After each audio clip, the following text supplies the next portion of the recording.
एक राजा बहुत दिनों से पुत्र की प्राप्ति के लिए आशा लगाए बैठा था, पर पुत्र नहीं हुआ। उसके सलाहकारों ने तांत्रिक से सहयोग की बात बताई।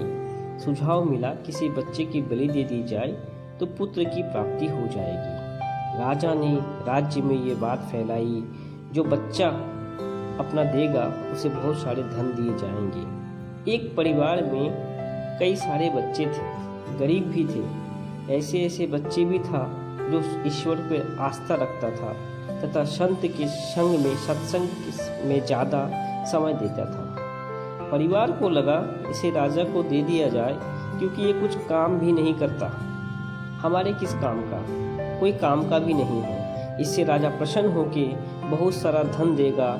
ऐसा ही किया गया, बच्चा राजा को दे दिया गया। राजा के तांत्रिक द्वारा बच्चे की बलि की तैयारी की गई। राजा को भी बुलाया गया। बच्चे से पूछा, तुम्हारी आखिरी इच्छा क्या है, क्योंकि आज तुम्हारा जीवन का अंतिम दिन है। बच्चे ने कहा, ठीक है, मेरे लिए रेत मंगा दिया जाए। बच्चे ने रेत के 4 ढेर बनाए। एक एक करके रेत के ढेर को तोड़ दिया और चौथा ढेर के सामने हाथ जोड़कर बैठ गया और कहा कि अब जो करना है करे। ये सब देखकर तांत्रिक डर गया कि ये तुमने क्या किया, पहले ये तो बताओ।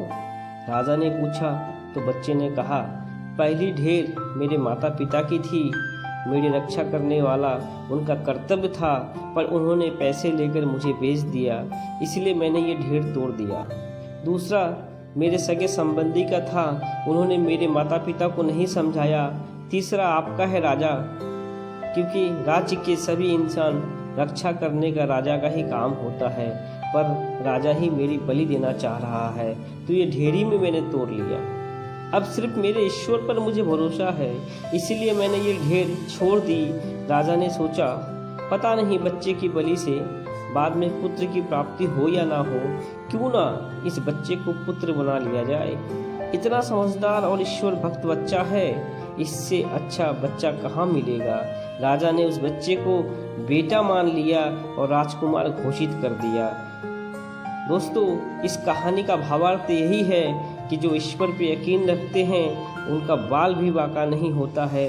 हर मुश्किल में एक का ही जो आसरा लेता है, उनका कहीं से किसी प्रकार का कोई अहित नहीं होता है। ईश्वर पे भरोसा रखें, ईश्वर पे यकीन रखें, भगवान से बड़ा दुनिया में कुछ नहीं है। Click here to subscribe to our channel and do not forget to press the bell icon to get regular updates of our videos.